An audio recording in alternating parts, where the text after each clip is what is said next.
तो भाई ये है आईफोन 13, 14 और 15।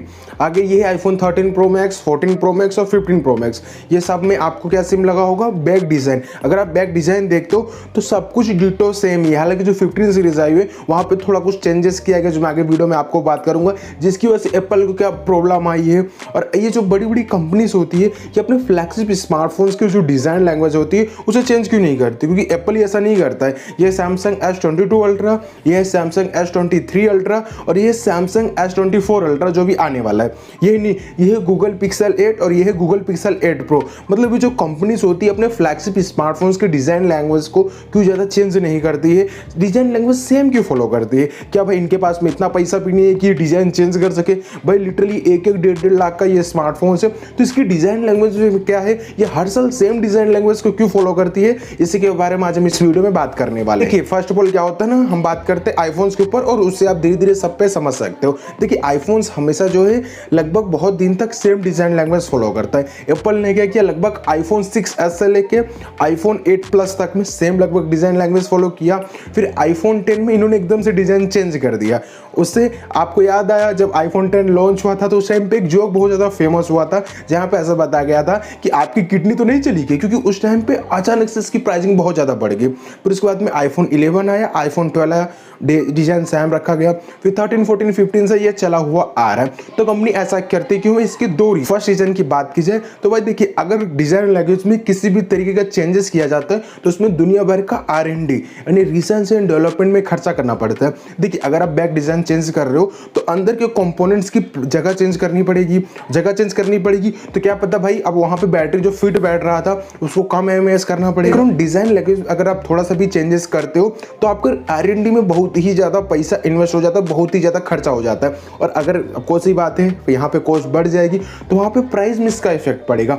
और एप्पल तो भाई बहुत ही ज़्यादा पैसा लेता है। हाँ अगर थोड़ा सा चेंजेस करेगा तो नहीं, चेंजेस कर रहा है तो इतना पैसा बढ़ा दे रहा है, जब चेंजेस करेगा तो भाई बहुत ही ज़्यादा पैसा बढ़ा देगा ना, बढ़ा देगा तो भाई किडनी देने पर भी वो नहीं मिल पाएगा आईफोन। तो भाई फर्स्ट फुल तो बात ये होगी कि अगर कोई भी यहाँ पे चेंजेस किया जाएगा तो R&D में पैसा लगेगा, और R&D में अगर कॉस्ट बढ़ जाएगी वो जुड़ जाएगा और भाई प्राइसिंग बढ़ती चली जाएगी। इसलिए आपने देखा था ना कि आईफोन 10 में अचानक से आईफोन्स की प्राइसिंग बढ़ गई, और प्राइसिंग बढ़ गई क्योंकि भाई वहाँ पे अचानक से उन्होंने बहुत ही ज़्यादा चेंज कर दिया। जहाँ पे टच ID हुआ करता था वहाँ से हटा के उन्होंने फेस ID ला दिया, साइड के बेजल्स पतले कर दिए और एक नया डिज़ाइन हमारे सामने आया। इसके मुकाबले 10 में लिटरली बहुत ही ज़्यादा इन्होंने चेंजेस कर दिया, जिसकी वजह से प्राइस बढ़ गई, जिसकी वजह से भाई इसकी जो सेलिंग है वो थोड़ी कम हुई और आईफोन्स के मुकाबले कम हुई। ऑफकोर्स ये बात एप्पल का तो बहुत ही ज़्यादा सेल होगा, बट अदर आईफोन्स के मुकाबले यहाँ पे सेलिंग कम हुई। फर्स्ट रीजन तो ये बन जाता है। और भाई एप्पल जो कर रहा है वो भाई एंड्रॉइड फॉलो ना करे, ऐसा हो नहीं सकता।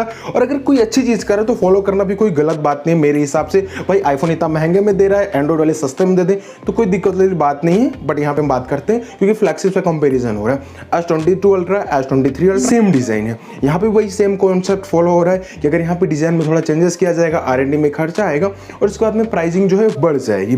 सेकंड बात की जाए ब्रांड आइडेंटिफिकेशन, देखिए एप्पल का फोन है तो आप लोगो देख के पहचान ही जाओगे, इसमें कोई दो राय नहीं है। अगर आप कहीं पे भी रह रहे हो, इंडिया में रह रहे हो, अगर आप 15-16 साल के हो, आपको ब्रांड की अच्छी खासी नॉलेज है तो आपको तो पता ही होगा कि भाई ये एप्पल का स्मार्टफोन है। बट उससे पहले आपका फोकस जाएगा कैमरा में। ऐसा कैमरा रहेगा तो आपको पता चल जाएगा कि भाई ये बेस मॉडल है, और अगर ऐसा कैमरा रहेगा तो आपको पता चल जाएगा ये प्रो वाला मॉडल है। जैसे कि अगर आप छोटा रहेगा तो प्रो मैक्स हो जाएगा। तो इससे क्या होता है ना, ब्रांड आइडेंटिफिकेशंस में बहुत ही ज़्यादा फायदा होता है। आप बैक पैनल देख लोगे आपको भाई लिटरली मैं बताऊँ इस हिसाब से मुझे इतना ज़्यादा फायदा हो रहा है कि मैं सामने वाले बंदे का फ़ोन देखता हूँ ना तो मुझे थोड़ा आइडिया हो जाता है कि ये कौन सी ब्रांड का स्मार्टफोन, इसकी प्राइसिंग कितनी हो सकती है। अब भाई S22 ultra, S23 ultra, S24 ultra तीनों का डिज़ाइन लैंग्वेज सेम ही है, तीनों में देखने में पीछे से आपको सेम लगेगा तो आप पीछे से देख के ही पता लगा लोगे। फर्स्ट ऑफ ऑल कि ये सैमसंग का स्मार्टफोन है, सेकंड ये भी अल्ट्रा सीरीज का स्मार्टफोन है तो इसकी प्राइस लगभग 1,20,000 1,30,000 के आसपास होगी ही होगी, क्योंकि भाई एंड्रॉइड स्मार्टफोन में तो लोगो उतना चलता नहीं है, बट यहाँ पे आईफोन्स में तो लोगो चलता ही है। बट आपका पहली नज़र जो कैमरा सेटअप पर जाएगा सेम वही गूगल पिक्सल 8 और 8 प्रो में भी हमें देखने को मिला तो ये दो मेन रीज़न है जिसकी वजह से भाई जो है डिज़ाइन ये सेम रखते हैं, R&D पे ज़्यादा खर्चा करने की ज़रूरत ही नहीं, वही अंदर खर्चा कर दो, स्पेसिफिकेशंस में थोड़ा इंप्रूवमेंट कर दो। भाई हर बार डिज़ाइन चेंज करने से ना क्या होता है, R&D में पैसा था प्लस आदमी नया नया देखता है ना, तो उसको वो लगने लगता है कि भाई कंफर्टेबल नहीं लगा या फिर कुछ अलग हो गया, तो इससे कंपनी को ज़्यादा दिक्कत हो सकती है। अब देखिए आईफोन 15 सीरीज़ में एप्पल वालों ने खर्चा किया, हाँ डिज़ाइन सेम रखा, क्वालिटी में यहाँ पे इंप्रूवमेंट कर दिया, टाइटेनियम की फ्रेम लगा दी, और जो पीछे का जो बैक ग्लास होता है ना वहाँ पे उन्होंने ऐसा कर दिया। 14 सीरीज में आपको अगर बैक ग्लास चेंज कराना होता है तो उसी के लिए आपको लगभग 40 से 45 हज़ार रुपये पेमेंट करना पड़ता था, उतना खर्चा आपका लगता था। बट उस जगह पे आईफोन 15 सीरीज में ओनली 15,000 लगेगा, तो उन्होंने यहाँ पे ये तो चेंजेस कर दिया। बट इसकी वजह से दिक्कत आने लगा कि भाई आपका जो फोन है वो भाई ज़्यादा ड्यूरेबल नहीं रह गया। हाँ यहाँ पे मैं दुनिया भर की वीडियोस देखने को मिली जहाँ भाई आईफोन 15 प्रो मैक्स भाई लिटरली ऐसा गिर जाता था तो बीच में उसको थोड़ा दब रहा था, क्योंकि भाई आपको सी बात है जो पीछे वाला पार्ट था ये पूरा एकदम से अलग हो जाता था, एक पतला पतला पट्टी पीछे रह जाती थी, पीछे का जो ग्लास था, इसकी वजह से भाई इसकी जो ड्यूरेबिलिटी उसमें कमी आ गई।